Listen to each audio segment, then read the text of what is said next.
मी हाताला तेल लावून घेतो, काळं पडणार नाही, चिक लागतो त्याचा. पाणी घेतले, त्याच्यामध्ये लिंबू टाकू, फुल काळं पडणार नाही त्याची, त्यामुळं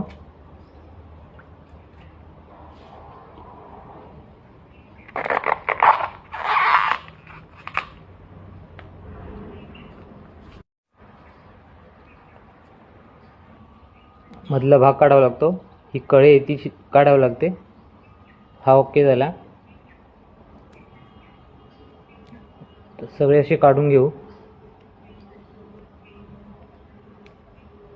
भाजी साफ करून झालेली आहे.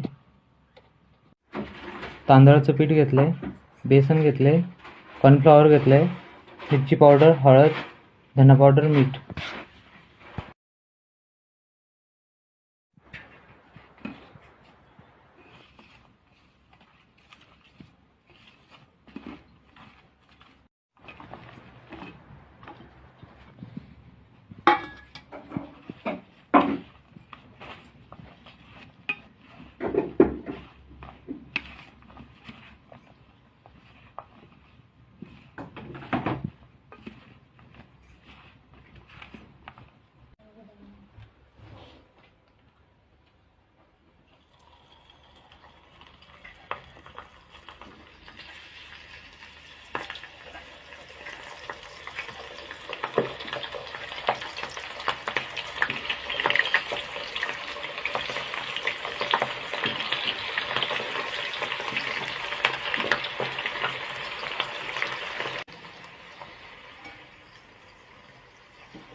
केळफूल कुरकुरे फ्राय रेडी आहेत.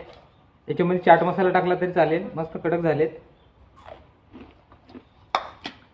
मी टोमॅटो सॉस आणले आणि मस्तपैकी कडक एकदम कुरकुरीत झालेत.